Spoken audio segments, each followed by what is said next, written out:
Hi, and welcome to this first introduction video. This is Sean Hafer, and I'll be running you through just some basics of the Cinema 4D interface.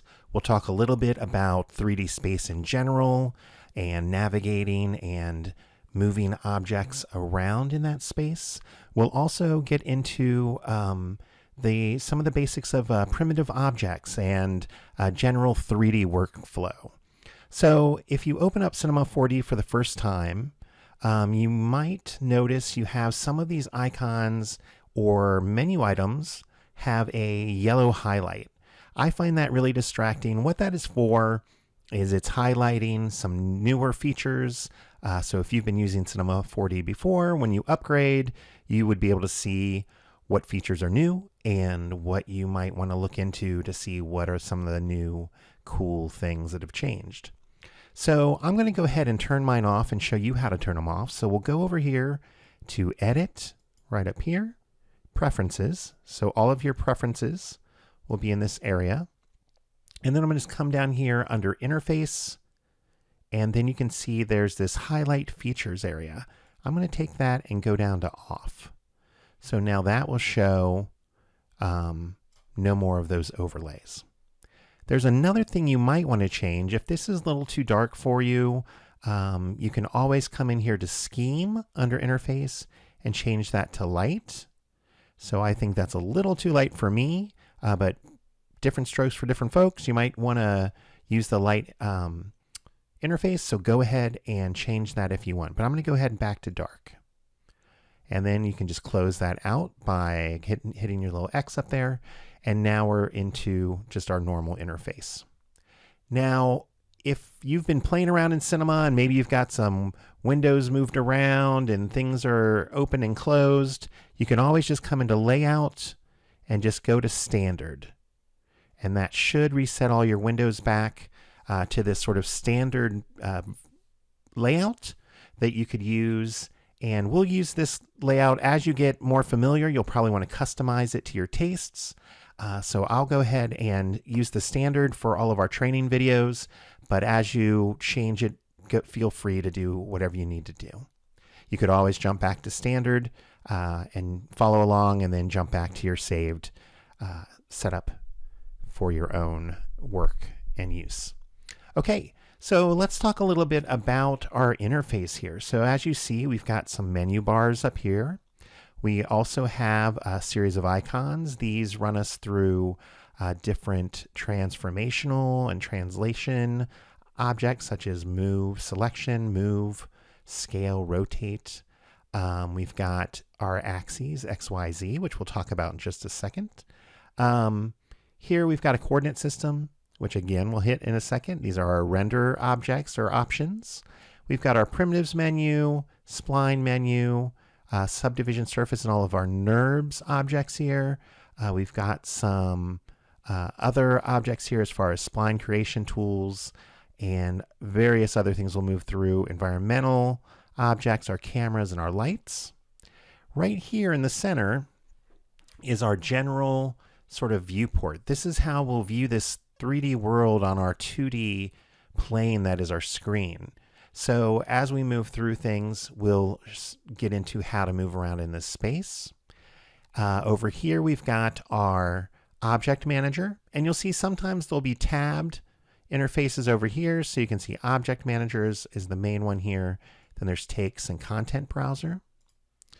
Down below here is our attributes manager. Over here is our information about basically where our coordinates are, or our coordinates manager. So as we start getting objects in here, we can see where they are in space, if they've been scaled, if they've been rotated, all of that information. Down here will be our materials and our textures that we'll put on objects. Right above that, in this little row, is our sort of transport controls and our very basic simple animation. We'll use some more advanced timeline tools later on, but for now this will serve us fine. And then our last but not least over on the left are sort of our modes, different things: snapping, point mode, edge mode, polygon mode, our axis, and all of these things that we'll use as we get moving through. So first off, in our viewport, so when we look at a 3D program or 3D geometry in general, like if you go back to mathematics, we have basically 3 axes that we use, or 3 directions in space where we can measure objects along. So I'm going to zoom out a little here, and what I'm doing, you can go up here and just click with your mouse on this tool here and zoom out, or right click on the move tool and zoom out.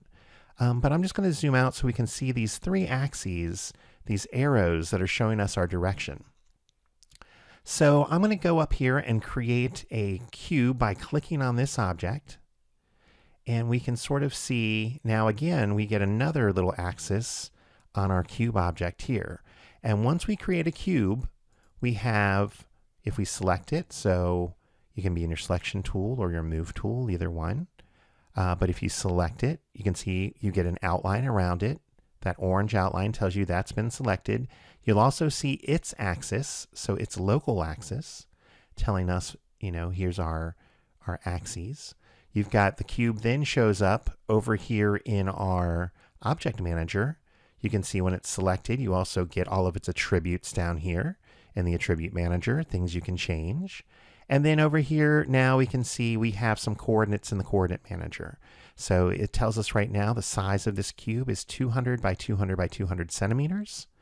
And we could go ahead and change that by just coming up to our, so again, if you select the cube, come over here to our object manager attributes, or our attributes, and we could just type in 100, hit tab, 100, hit tab, 100. And you can see now that changed that cube down to 100 by 100 by 100. Now we can look at this cube and we see our 3 axes. They're all lined up. So in space here, if we are moving an object sort of side to side, then that is our x-axis. So what I'm going to do is I'm going to click on this little corner button here. So we've got our perspective view here. This is kind of our world camera, our default camera looking at our scene. And if you come up here, you can move that camera. Now we're not moving that object. We're just moving the camera and our view of that object. We can also zoom forward and back towards that object. And then we can rotate around that object. And then that button to the far right up here, that goes to our 4-way view. And that shows us our perspective view, our top view, our right view, and then our front view. So now we can see here, we can look in and we can come up here and move that around. We can zoom in a little here and we can see there's our z-axis, which is blue. And again, down here in every corner, you'll always have your axes shown. So in our top view, we can see the z-axis is going towards the back, right? We're looking down on our object, and x is going side to side. If we go to our front view, if I zoom in a little, so our front view, y, sorry about that, undo, y is going up and down, and our x is going side to side. And then in our right side view, we can see z is going back in space, and y is going up and down. So if we look at how that works in our perspective view, we can come up here and just sort of center that up. I'm just moving my view. And another thing is, if you have an object selected, you can always just hit O, and that will center your object to the screen. So then I'm just going to right click and zoom back out, or I can use my zoom tool and zoom back out. So now we can see, if I come over to my cube, I can also turn off that cube and make it invisible here, so we can have anything. We can just see our axis is still here. Now, in our world that we're using here, basically we are using our x, y, and z coordinates. So y is up. You might come into some other programs that use a z up. So y will be forward and back in space, but Cinema 4D is what's called a y up program. 3D Studio Max, I believe, is a z up. AutoCAD, I believe, is a Z up. So this is just Maya is a Y up. So as you're using different programs, you'll want to see which direction your Y is. It's really easy to adapt to, but just so if you're used to just typing in coordinates, that way you won't get confused. So if I come back and I turn my cube back on by hitting that little X, we can see if I select that cube that it also has an axis. So it is telling us that, okay, I'm in the world, and if we look at its position with it selected, we are at 0, 0, 0. So in the world, the center of the cube, where its axis is right in the middle of our world. So it's 0, 0, 0, and that point is called the origin. So as we move forward and back or side to side, so if I go ahead and have my cube, just grab this red arrow here, the x-axis. Now if I pull this direction, you can see down here in the x, it is moving in a positive direction.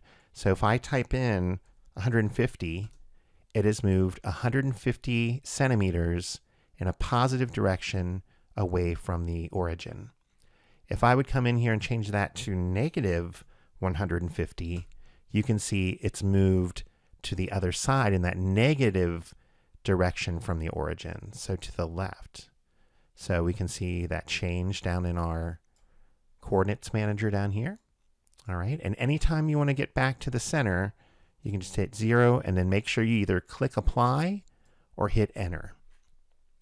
So we can see then our Y, positive is up, negative is down below, all right, in our movements.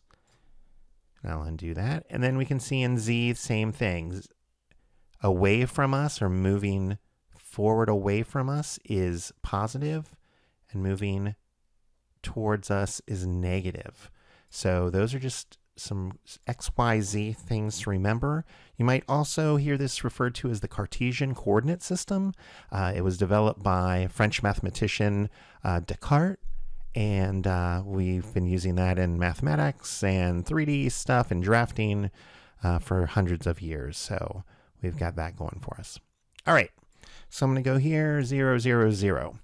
Now you'll also see, if we look in here, we've got I'm going to zoom in. Now I'm just using my scroll wheel here. You could just use the zoom up here, but if you have a mouse, you can use your scroll wheel. And we can move, again, X, Y, and Z, right? And that will only move, and you can see when you hover over it, it turns white. And so it's showing you also by that number how far you've moved it. If you hold down Shift, it'll do whole number increments. So you can sort of quantize it that way. Now, if you are in your Move tool up here, so this is our Move, and you click anywhere, don't click on the object, but if you click out in space here, then you'll move it in all three sort of directions. So it's not a very accurate way to move things, but you can go that route. Now, so axes, boom, you're on your axis, you're on your axis. You also have these three little medium arrows here, or these little arrows here, and you can see when you roll over one of those, two axes will highlight, and so that'll move it along that plane. So you can see here we're just moving on our XY plane. So when you look into that PDF that you can download with some of these basics in it, you can see that there's those sort of planes that we work with, and this is how you can move just in those planes. So our XY plane is also, in this case, our front view, right? So we've got our X and then our Y there. So that's our front view. The XZ is our top view or bottom view, depending where we're at. And our right or left view will be our YZ. So if you, as you start thinking about things that way, that's where that'll be. All right, so I'm going to go back to my four-way view. And if we look at our little cube here, I'm going to go ahead and center it back up. So I'm going to come down to my position. I'm going to hit 0, 0, 0, hit enter. Now, when you first create any of these primitives, and a primitive in Cinema 4D is basically just a primitive object. So if I click and hold on this little cube up here, you can see we've got all kinds of options. A null is basically just an axis. It doesn't show up in your renders. It doesn't have any geometry to it. It's kind of like a placeholder, or you can use it to group objects. It's a really handy little tool, but that's our null. But then some of these others you'd recognize: cubes, cones, cylinders, spheres. We've got planes and toruses, oil tanks, and then some other weirder platonics, pyramids, landscapes. So all of these can be used to build different objects. There's different features that you can use as for each one. So we'll get into some of those here in a second. So if we look at those objects, when we first create them, they're what's called parametric. So a parametric object is being created mathematically.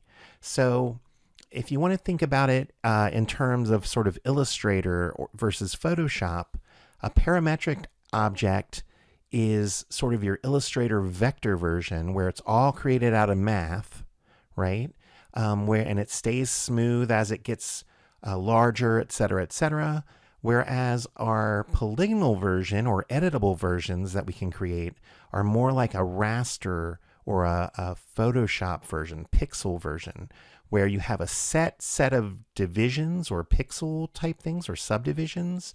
And if you scale up that too far, you'll start to see the pixels themselves, or that, you know, it'll start to look really rough. So in low fidelity, if you will, or low poly, right?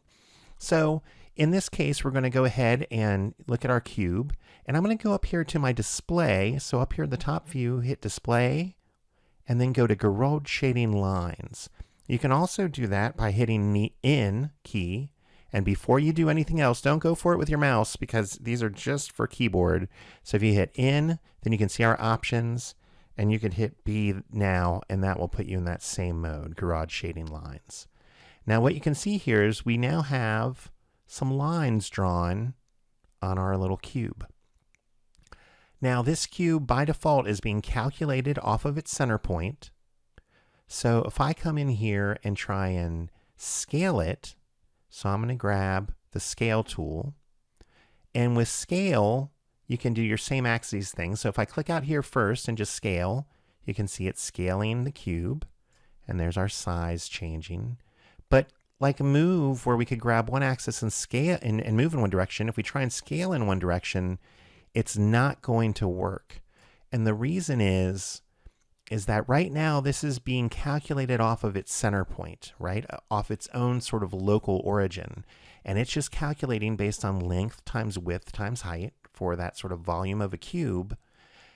And it responds in that manner to a general scale, like trying to go in the polygonal scale, as it's just going to do it sort of uniformly. Now, if you want to change the scale by using your mouse, you can just could be back in any of these modes. So if we go into our scale, or any mode really, I can just be in even selection mode here.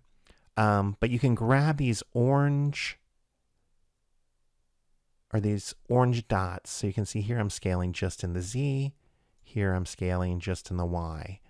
And you can see that changes here. Now if you try and change it down here, if I say change this to 50, you're going to see it's going to scale everything again. So the only way to change that numerically is by selecting the object and coming into your attributes manager over here, and make sure you're on your object tab. Then you can type something in here. So if I wanted this to be 75 by 35,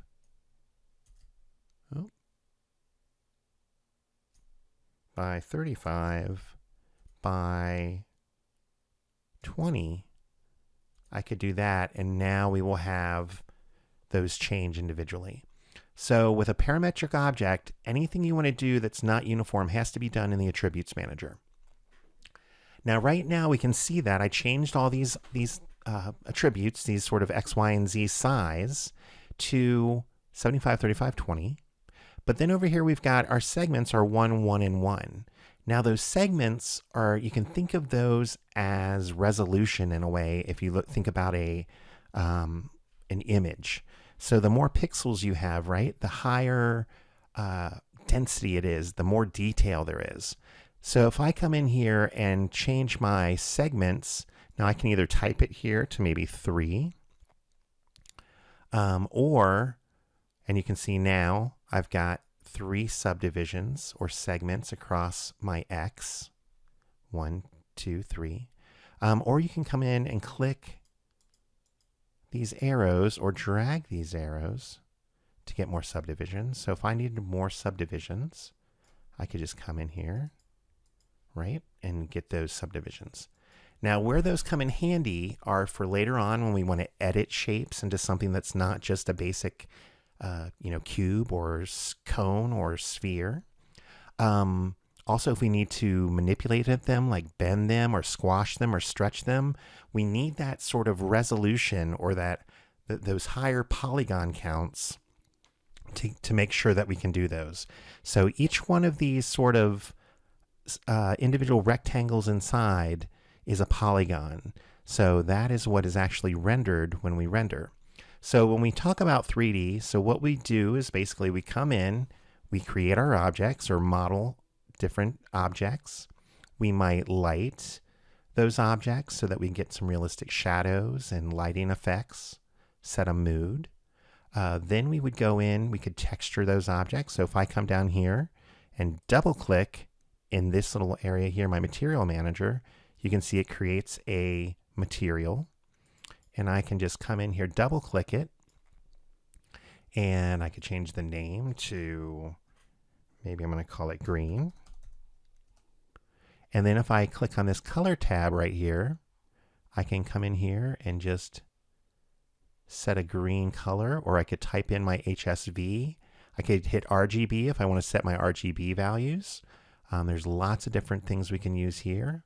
I can click on it here, and we can go to our color picker.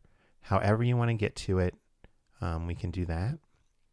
And then I'll just hit OK, and we can close that. So now I've got a green material, and I can drag it onto the object this way. I can undo, Command Z or Control Z. I can also drag it up here onto the cube in the Object Manager, and you can see that. And now you can also see that once I do that, whether by dragging it on here or here, it shows up as what's called a tag in Cinema. So we've got our cube.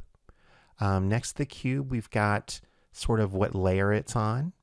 Next to that is what's called these stoplights, and these are how you can hide things. So this is what is the viewport is your top one. The render view is the bottom one, and we'll get to that in just a second. Next to this is if it's a parametric object, this is whether or not it's being generated, right? So if we turn that off, it's just not being generated, so we can't see anything. This next tag is the Phong tag, and that gets into sort of smoothing and the way things look, and we'll get into that a little later. But then we've got our material tag, and inside that, you can see that this gets into different projections, different aspects we can change of size and scale of that texture map. So if it was a label or maybe some bricks, you might want that to be larger or smaller, and all of those things can be changed here inside of the texture tag. So as you start getting more and more models and things completed, you'll have tags starting to build up next to each object. We can also change this name by just double clicking on it up here, and we could call that box. Or maybe since we know this is green box, maybe that's the green box. All right. Well, if I could spell. Great. So we've got that green box there. Again, we can move this here. So those subdivisions, you might wonder, well, what's the point? You know, I'm just got a cube here. Again, if you're just messing with this cube, that's totally fine. And you might not need all these subdivisions, but if we're going to want to edit this later, and maybe we need to punch a hole in something or pull some stuff out of this, this is where that resolution comes into play. So I'll show you really quickly. I'm going to hit C or click on this object here to make editable, this little icon up here. And now you can see that is no longer a cube. It becomes a triangle, or a symbol for a polygon, telling us that this is made out of polygonal, or it's a polygonal object or made out of polygons. So now we no longer have our options down here to change our height, width, and length and our segments. So that's kind of baked in. So it's sort of like rasterizing a layer. So if you rasterize your type in Photoshop, then you end up with type that no longer has all those vector features, right? So that's basically what we did. But the advantage is now we could come in, and I'm just going to go to my polygon tool here and my selection tool. Now I could grab individual polygons and do things like move those, right? So you could see now I've sort of got more building blocks and the ability to edit things a little better. All right, so we'll get into all of that as far as modeling a little later. So I'm going to go ahead and delete this by just highlighting it, hit delete. And I'll show you another reason why polygons are really important and subdivisions are really important. So let's go up to our primitives, and this time we'll select a cone. And I will select that cone and hit O, so it centers up in my viewport. Now we can see here, if we look at the cone, again, I selected it. I can look in my attributes manager down here. We've got a top radius, bottom radius, height segments, and rotation segments. So if this cone, by default, this is 16. If this cone was going to be all the way back in the background, and I hit up here, this is our render our viewport, render view, and I hit render, that looks fine. Okay, that looks like a cone. There's nothing wrong with it. It looks round at the bottom. So this might be great for that. But if we were going to zoom in, right, so I'm going to hit O again, and maybe we're going to be really close and come around this bottom, you can see it's faceted. So it's almost like it's pixelated, right? So now if I hit render, we can see those subdivisions, and we don't want to see those. So this is where making sure you've got enough segments before you make it editable is really important, because you can't really get those back. So if I come in here, I can now say, well, rotation segments, maybe I want to quadruple that. So I could in my head multiply 16 by 4, or you can always just do math in here. So if I click in here, I can hit my little asterisk and then do times 4 and hit enter, and that'll multiply for me. So that's 64. You know, and that's a lot better. I can still sort of see it, but again, if depending where we are, if we're over here, maybe it's not that bad. Yep, so maybe that's fine. So that'll be just sort of depending on that. Now again, if we're not going, and the big thing about polygons is that is memory. So the more polygons you have, so that's sort of the more memory that it'll take when it's render time, the more the processor has to think. But even if you're parametric, it's sort of doing even an extra step at that point. So right now, not only is it going to have to use all these polygons, right now it's using math to sort of create this shape. And then based on our settings, at render time, it will calculate those polygons.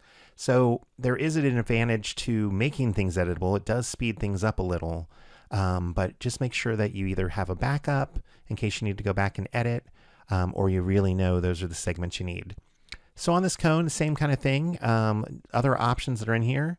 Top radius just lets us give a little top radius, right? So if we needed a cylinder, there is a cylinder primitive, but we could just make that the same. So now we've got a cylinder. We also have, I'll make that back to 0, our height, right? So if I said 150, there's our height. Height segments, in this case, I don't need all those extra polygons, so I can just hit 1. And now we just have all those polygons heading up there. And then down here, orientation is what direction it's facing. So if I was going to maybe use this as an arrowhead or a megaphone, so maybe I want to give this a little bit of a thing here, and I might need that on its side. Well, I could go up and go to my rotation tool here. And to rotate, you've got these sort of bands. So if I click here and rotate on my X rotation band, right, and I click and drag just with that one selected, you can see it just rotates around the X. So I could hold down Shift, so it'll snap to every 5 degrees, and then go to 90 degrees.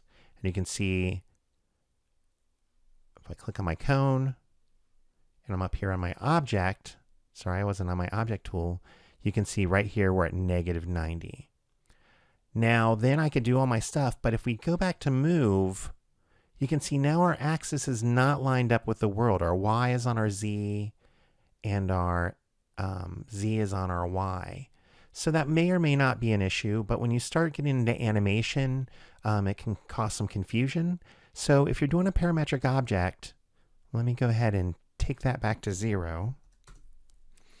You want to go ahead and you can just go click on your cone or whatever object, and on orientation, just go to +Y or +Z maybe. So +Z, boom. Now you can see our axis is still lined up with the world, but it's being generated this way. Then if I go ahead and hit my make editable, now it's got polygons, but its axis is still lined up with the world. So that's where I'm going to undo. That's where that orientation comes in. Now another thing is there's the options of caps. Now if I hit this render button again, you can see, I'll zoom in a little bit with my scroll wheel. So you can see that we get the super sharp edges, right?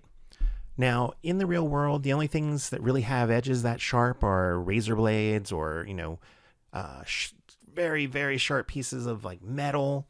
Everything else has more of a bevel or a fillet, which catches the light and gives us that realism.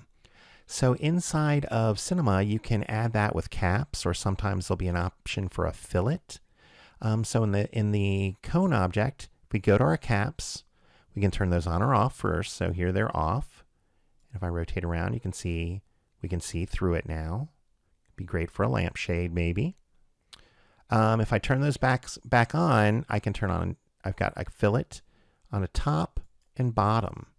So now you can see that I've got a bit of a little edge now, a rounded edge that catches the highlight. So I might need to bump that up to 5 so that fillet segments is just how many subdivisions are there. And your fillet radius is how wide that is. So if I come back down here to my bottom, you can see you can add more of a fillet radius. All right, so we can see that gives us a nice highlight, catches the light, and it gives us a much better volume. So again, our object here, we can maybe take that up to 96 rotation segments, and that'll look a lot smoother. Okay, there we go, much better. So orientation, rotation segments, caps for fillet, right? So that you get your nice little beveled edges. And a lot of objects also, especially if they're sort of a round rotational object, will have what's called a slice. So if I needed to turn that on, now you can see I've got just a half. So I could come in here and say I only want 0 to 45 degrees, right? And so now I just have a wedge of that object. And I could turn off my caps or my fillets if I wanted, right? So that we've got sort of this weird geometric shape. So that's where slice comes into play. And if you make that editable, so if I went up here, hit C, now we've got just an object with a lot of polygons and no more ability to change the slice or anything. So once you make it editable, all of those parametric features are gone. So I'll undo, and we've got that. So let me go back to our friend the cube, because we'll use him a lot. But if I come back to the cube, you can see it's a little different. Since it doesn't have caps, it has fillet. So we could turn that on. Again, you can up the fillet subdivisions, throw that little green on there, and now you can see we get a really nice highlight to give us that volumetric feel. All right, so in here, we've just to recap, we've got primitive objects, right? So go ahead here, delete. Primitive objects, spheres, right? A sphere, the big thing on that is it has what's called render perfect. So if you turn that off, then you'll see your facets, right? If your subdivisions aren't high enough. Otherwise, it has a built-in, you could always just leave it there and it will always render perfect for you. So that's an option there. So that's that. If you are moving objects around, so we talked about, let me go ahead and go back to the cube. Delete that. Cube, and maybe I'm going to set up, just use my orange buttons here to get this guy rounded out and turn on a little fillet so we get some nice highlights. All right. So if I come up here, and you can see also when I turn on the fillet, I also now have these extra orange guys that can change our actual fillet size. So if you like to do things just by feel, that's a great way to just get it in there. And then maybe you would come in and say, oh, I'm going to make it 2.8. Maybe to keep things round, or maybe just take it up to 3. Keep nice round numbers. All right, and again, as those get bigger too, you have to think about increasing those subdivisions so it appears round and doesn't get faceted on you. So another thing we can do, so if we look again at our object, so again, you can move by using your axis here or your move tool, right? If we go into scale, if it's not parametric, so if I make it editable, I'm going to hit C, now scale works the way you would expect it to work, right? It's scaling this way. But if I undo, so I'm back to parametric, remember scale won't work that way. It'll scale everything. You need to use your little orange handles or type it in your attributes manager. And then we've got our rotate. So remember rotate, just grab the band that you want to rotate along and hold down shift to snap to every 5 degrees. And then you can also type it in down here. So if I know I needed it 90 degrees that way and 90 degrees that way, boom, we've got it set up. Now I'm going to go back to 0, 0, 0. All right, and remember always hit apply or hit enter when you're doing changes down here. Let's go back to move, and we'll talk about making multiple objects. So if we are in here and we decide I want an extra cube in here, I could go ahead and either I could do Command C, Command V, or Control C, Control V, and you can see it makes a cube.1. And then I can just drag that over here, and then I've got 2. I'm going to undo that. I could also just hold down Command or Control and then click and drag on the axis and create copies that way. All right, and you can see they know I'm 0.1.2. Undo that. I can also up here hold down Command or Control in here and drag them out. And you can see now I have my objects here as well. And you can move objects around up in your object manager. You can also make them children of each other by just dragging up and under. You can see it turns into, this means it'll just be right under it. But if the arrow is pointing up or down from that object, now that becomes a child. So I can do it again. Drag up slowly. Now it's pointing down, it becomes a child. So you can see they're nested. And what that means now, if I grab this cube, all the other 3 will go with it, right? So that's the parent. If I grab this cube, only those 2 will go with it. The one under it, its child. And then if I grab that last cube, it's on its own. So you could still have this animating, but then this one could be animating and it'll still go along with it. So that sort of parent-child relationship is really key inside of Cinema to keep organized as well as to make it easier for animation. All right, so we've got all those guys. So remember, Command drag or Control drag will copy, or just the regular old Command C, Command V, Control C, Control V. Those are good stuff there too. All right, so make editable, get you your polygons. Your parametric can only scale if you use the attributes manager or your orange dots. And other than that, that's kind of the basics. So 3D space, remember, we've got our our multiple views by hitting this. We can also, if you've got a 3-button mouse, if you click your middle mouse button, oops, I'm not getting it on this guy. There we go. I just bought a new mouse, sorry. So your middle mouse button will also jump in between your views. So if you click on that, that will let you go that way. Some other shortcuts. If you hold down your Alt or your Option key, so let me go back into this view. If you hold down your Alt or Option key, and we're in our view, and you use your left mouse button, that will give you your camera rotate, right? If you use your middle mouse button,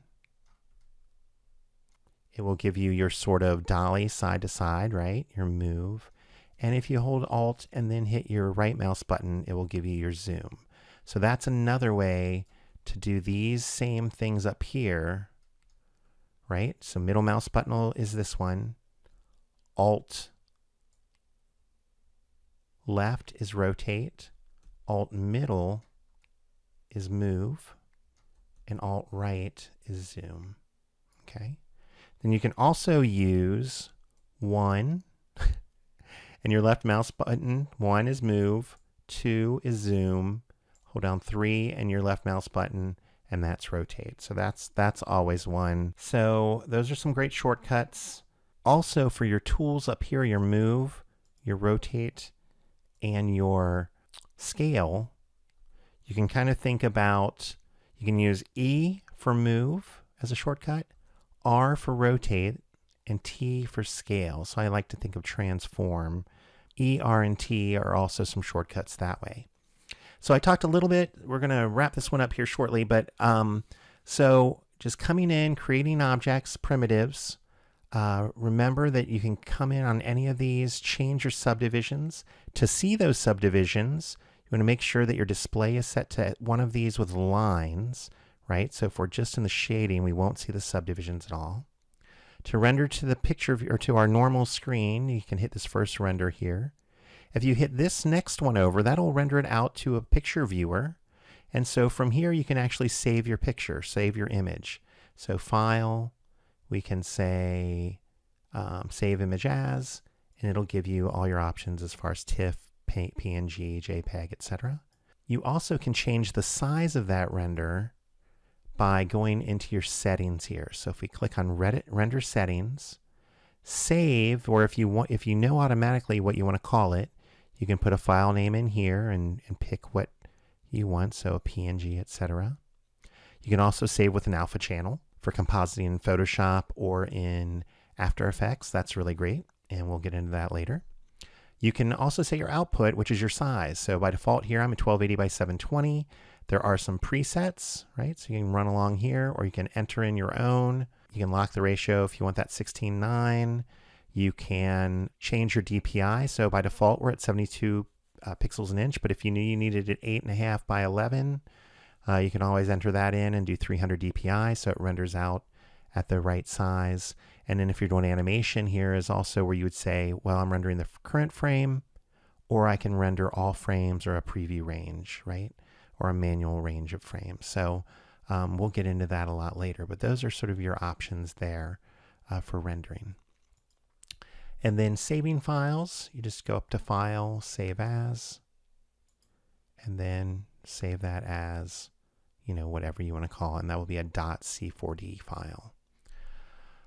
All right, so that is just a really quick basics of navigating around. Also, what our sort of objects are. Remember, we've got our Object Manager, which keeps track of everything we create.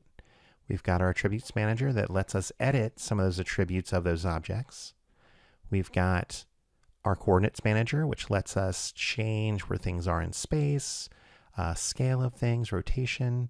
Our Material Manager, where we can double click and create materials right inside. And then over here we've got our sort of object modes, where we can go into points, edges, and polygons, etc. And we'll get into that a lot later. So that's it for this one. I know that was a little long, but hopefully that gets everything across. And we'll get into more in our next video. Thanks a lot.